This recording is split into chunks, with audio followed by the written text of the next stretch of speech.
Now, story number 3. So I had always wanted to be a writer. I was a really good writer in middle school, especially there was an organization called Power of the Pen. Shout out to Mrs. Mauser, the woman who ran it in my school. She was an English teacher, and then she ran this after school writing program for a very long time, and she's still might write. I have no idea, but it was a really big deal for me because I was really into stories. I remember I would watch. I got into Star Wars at a young age. I got into Indiana Jones at a young age. I saw like the Rambo movies at a young age. And my dad would always have, like, I always make a recurring joke that, like, every dad has, like, 10 movies they've seen, like, 10,000 times. They have them all in rotation. And so my dad, he would watch, like, Gladiator and Troy and The Patriot and all these other type of movies. And I'd see him on, and First Blood and all that type of thing. And I'd see him on the TV, and I'd get very familiar with the story arcs and the characters and all that kind of stuff. Air Force One, by the way, I think Harrison Ford's most underrated film is Air Force One. Such a great movie. And so he'd watch that all the time. And so I always loved writing and stories, and I wrote a lot when I was a kid. I would, my mom would always make this joke. She would, or not this joke, because I would take so long to explain everything because I wanted to get every detail. And she's like, Sam, tell me in 1 minute. Tell me in 1 minute the story that you want me to tell. And I couldn't do it because I was so in tune with, like, I got to get this detail in and tell this angle and this perspective and this and that, everything. And so that was the impetus for my love of story, and I love movies, and I loved kind of this one thing. I'm like, oh my gosh, it would be so cool to do that and to be a writer. And so I remember when I graduated from college and I took a sales job, I totally said I just basically said, screw my finance degree, I'm not going to do that. I had an internship at a private bank in Pittsburgh, Pennsylvania, and that was very informative, and one of the biggest things in my career was that I knew I didn't want to do finance. I thought I wanted to do wealth management. I had abandoned investment banking a long time ago, but wanted to do wealth management now, and I didn't do wealth management, or didn't want to do wealth management anymore. So I remember I reached out to a guy who was a senior when I was a freshman, both in high school and in college. Grew up in my hometown, starting first-team all-state middle linebacker my senior year, but a really nice guy, and he was killing it in his job down in Austin, Texas, where I wanted to move. I wanted to move to Texas since high school, and I asked him about jobs at this company that I ended up working for, second biggest tech firm in the world, and he helped me through the interview process and got coached up, and I wanted to move down to Texas, but they said, if you want to work at the company, you got to move out to Boston. I said, fine, I'll live in Boston. I don't care. So I move out to Boston, and I had this chip on my shoulder that's become like Mount Everest at this point. And I said, again, like, I'm going to prove it to everybody. I'm going to use this to expedite my income. I'm going to make a ton of money. I'm going to kill everybody. I'm going to go and I'm going to make myself bulletproof, and everyone's going to look at me, and I'm going to be important and all this sort of stuff. And so I basically then, I did not have a lot of financial literacy at this point. My parents were not supporting me financially at this point. I didn't let them, to be honest with you. I think they wanted to, but I didn't let them. And I didn't know how, and it's hilarious that I was a finance major, but I didn't really know how credit cards worked. And so I put a lot of stuff on credit. I took out a bunch of different cards and like a terrible decision, 20% interest, like all this kind of stuff. And credit card companies are predatory, and I hope the government bans them, to be honest, or bans interest rates that are high, because that's really, I think, what needs to happen, but that's beside the point. But anyway, I get myself into massive debt by financing my move, moving out to Boston. Boston was so expensive. I was on like a $52,000 salary plus bonus that wasn't guaranteed. So I was scrimping by. I could barely afford food. I sure as shit couldn't take, like women out to a fancy place, whatever. So I said, like, okay, got to put my head down, got to work, got to go. And I did. And so I kept working really well. And then I read, and I was reading a lot at this time. I read Jordan Peterson's book, 12 Rules for Life, around this time. I was reading a lot of influential books. And I remember I read Can't Hurt Me by David Goggins.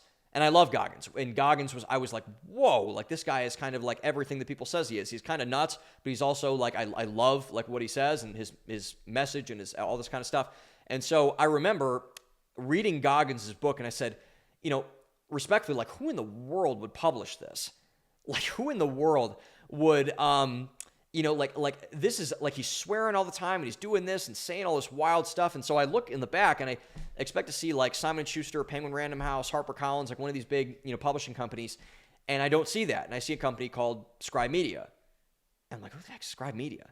I looked them up, and, I just started blogging later last year. This is in mid-2020. I had started kind of my blog in October of 2019. and I went live with it in January of 2020. And so I'd been writing a big article every week, and I was doing a series called Value Economics. And I was, saying like, hey, there might be something here, whatever. And I go on and look up Scribe Media, and they say, you want to book a consultation? You want to get published? And I said, hey, I want to get published. And so I hit that, and I ended up getting connected with a gentleman named Miles Rode, who I still keep in contact with. Miles is a great guy. And Miles was basically one of the publishing managers and basically my agent inside of Scribe is what I always like to call him. And so I get on this call with Miles, and I pitch him my book idea, and he loved it. And he said, like, dude, like, this is really good. I want to go ahead and publish this. Or you should go ahead and publish this. And so I remember before I got on the call with Miles and with Scribe Media, I said, I called my parents and I said, like, hey, I really might have a book idea here. I think I want to go forward with this. And my parents, who have always been very supportive of me, they said, yeah, go ahead and do it. And so I said, okay, I'll do it. And when Miles told me all the things that were aligned with that, I was like, okay, I'll do it. The problem was that to launch the book with everything I wanted to launch it with, that cost was over $45,000.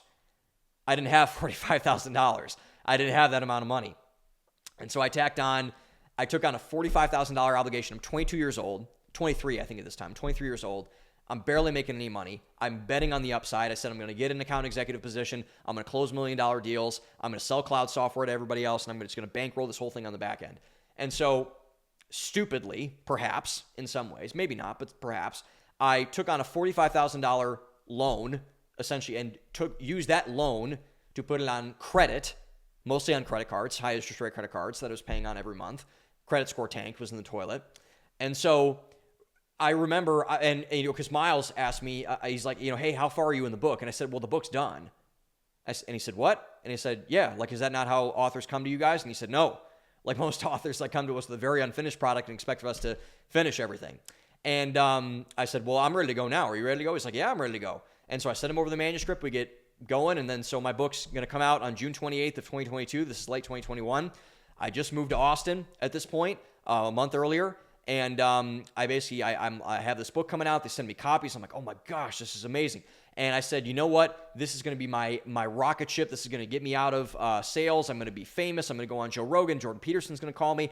All these type of things. And it was my biggest dream in my entire life. I'm a published author. I'm going to get this book out. I'm going to tell my story. I'm just going to help a lot of people. And I thought the book was good. And I really tried hard. And I swung big. And I swore a ton. And I had bold claims. And I said, this is wrong. And this is right. And whatever. And so I swung big. And the book comes out. It's #1 bestseller on Amazon. I'm like, oh my gosh, like, yes, like bestseller on Amazon, all that sort of thing. But after that week, it died. It died because it lacked all the substance. I'm a 23-year-old kid doing this. About, what is that? Like 3 years ago now, 24 at this time. Yeah. So, yeah, 3 or 4 years ago at this point. And so, I had a lot of entitlement. Again, that narcissism flaring up. Everyone's going to love me because I have a book. A lot of people have books. A lot of people don't get love because of their books. A lot of people don't. So it was my biggest dream to put this out, but it put me at a disadvantage because, again, I still have that credit card debt. I took a loan out from my 401k. I can barely pay for my basic bills. I don't have money. I'm in a high-earning job, but I'm poor. It's just it's like that. And so what that taught me was that dreams are overrated. Dreams are very overrated if you don't have a plan. If you don't have substance behind your dream, it's going to screw you over. It's going to very much screw you over if you don't have a plan going forward. And so what that taught me was that if you're looking for dreams to fulfill you by themselves, you'll be disappointed.